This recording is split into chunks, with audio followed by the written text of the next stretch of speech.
দেখা যায় না। তখন আমি বুঝছি যে আমার উপরে স্পিডবোট আছে। বিশ্বাস করেন তখনও আমার টেনশন যে আমি ছাড়া আর কেউ নি আছে। আমার মনে হইছে আমি বললে মাইটা হইব ওই বেশি স্পিডবোট দৌড়াইছে যে মরছই, কিন্তু আর কেউ যদি মরে ওই ব্যারিস্টারের কারণে মরছে। আমার দরটা ছিলি কেন?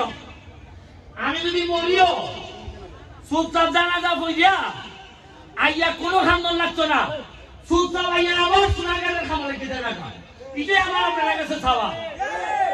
আর কেন এই যে স্পিডবোট চালাইতেছি মনে করেন আমি বুঝি না যে খাম করতেছি যে কোনো সময় মরতাম পারি, ওই স্পিডবোটের তলে বইয়া নাকি খুঁজতে না খুঁজতে করে বইয়া তো মরবো। আমার এতে বই নাই, আমার বই এলো যে স্বপ্ন আমি তোমার কাছে মানুষের দেখাইছি, এই স্বপ্ন পূরণ না করে দিন আল্লাহ আমার দুনিয়ার ঠিকানা নেই। আরে বলবো তো সমস্যা হয়েছে আমার আল্লাহ সাঁতার ভালো না, ওই ইটালি আরো করছি বলতো আমি দেখলাম যে বউয়ে ছিলাইব এটা যদি মরে বলব তোমার সোনার জায়গায় বিয়া দিছিলাম দিয়ে আমার পাইকারে তুমি ওটা হইতো কিলাই যে সোনাগারে যে তোমরা আত্মীয়তা করছো আমরা তো আগে জানতাম না তোমরা সাঁতার জানো না।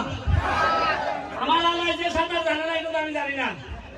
এরপরে দেখুন এটা এটা খাইতেছে আমার অতুলা ভাই কে পারে।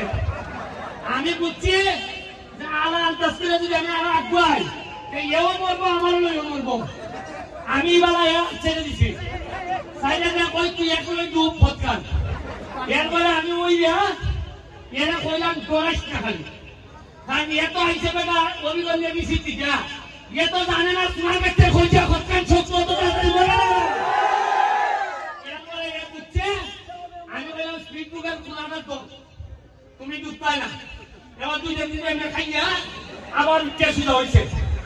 এরপরে কোনো ভাবে বলাইয়া তখন আমি খারে বলতেছি ওই যে স্পিড বোটের যে ড্রাইভার এরা কই তুই তাড়াতাড়ি নিচে আমারে ভাই দেখ আর কেউ রয়েছিলি এ ভাই দেখতেছি মোবাইল মোবাইলটা যেন ভালো না বিষয় আমি আমার মানুষ মরে আর এ কই মোবাইলটা যেন না বিষয় মানে এর মাথা কিনা বুঝোই এর মোবাইল দিয়ে ওই ধরো মানে ৭,০০০ টাকা দাম আর আমার মানুষ মরে থাকি ৭০ লাখ।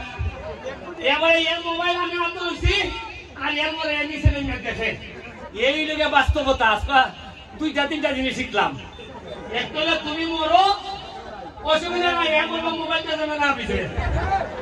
আর হইলো গিয়া যে আদার জানে না এ তোমার আলা হইলো অসুবিধা নাই, তোমার লইয়ে মরবো। আজকে যেটা বুঝলাম যে নিজের যোগ্যতা না থাকলে, নিজের পড়াশোনা না থাকলে, নিজের কর্ম না থাকলে, নিজের আপন দুলাভাইও হাতে পাইলে দিত নাই।